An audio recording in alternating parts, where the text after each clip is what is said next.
Well, we're 2 games in. It's kind of early to make any concrete judgments about this Yankees team, but there's one thing that I'm getting more and more confident in each and every day, and that's Jonathan Loaisiga. Johnny Lasagna. I think he might be the greatest pitcher that's ever lived.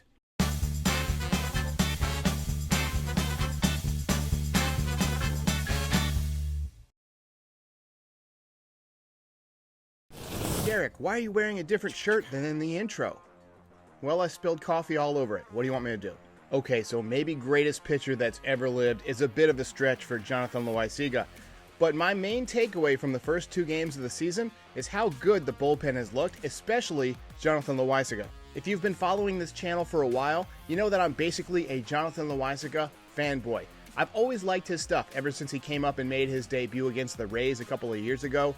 He's always had a fastball that seems a little bit disproportionate to his size. I mean, he's a little guy, but he throws nearly 100 miles an hour. He's always had a pretty decent hook and a pretty good changeup, but his changeup seems to have gone to that next level, and Paul O'Neill actually called it unhittable on the broadcast.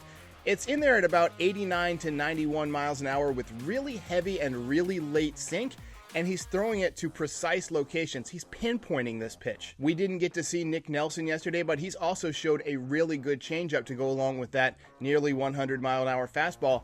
And so this might be a product of pitching coach Matt Blake working with some of these guys to really improve their changeup. We've also seen Chad Green throw more breaking balls so far than we're used to seeing him throw. He's already had that pretty high spin rate fastball that gets a lot of guys swinging. But he's thrown that breaking ball to kind of mix things up a little bit, and it's looked pretty good, and it's been pretty successful for him so far this season. Granted, only a couple of appearances. Other main takeaway from yesterday's game was Corey Kluber making his Yankees debut. Numbers aren't going to jump off the page at you, just 4 innings, 1 earned run, did have 5 strikeouts. We saw the slider on a few occasions, it was pretty sharp. We also saw him struggle with command a little bit. That's something that we saw in spring training. And I believe that's a product of the long layoff. Sometimes you can lose your feel for pitching certain pitches, but we know that he can break off that wicked slider because we've seen it. And if you can do it once, you can do it pretty much every time. It's just going to be developing that consistency, and that's going to come with repetition. Also, they pulled him after just, I think, 72 pitches after he kind of left a fastball over the plate that got deposited in the left field seats. So I think that as he gets deeper into the season, he's going to be throwing more and more pitches.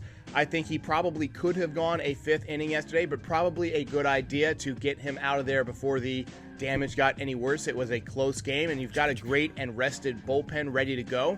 So I think that was a good move by Aaron Boone to get Corey Kluber out of there, get his feet wet in the Bronx, get him feeling good. He contributed to a win, so really nice start for Corey Kluber. But the main story that I want to talk about today is Domingo Germán. He's returning to the mound after a year-long suspension for domestic violence. He was really, really sharp this spring. He's another guy who's shown an increased command and increased break on his changeup. It's looked absolutely incredible so far. You might hear scouts occasionally refer to pitches as a plus pitch or a plus pitch. Domingo Germán has always had a plus curveball. It's been one of the most deadly curveballs in all of baseball. It's got an amazing spin rate, a really late break, and he can throw it for strikes, most importantly. He's also got pretty good command of the fastball.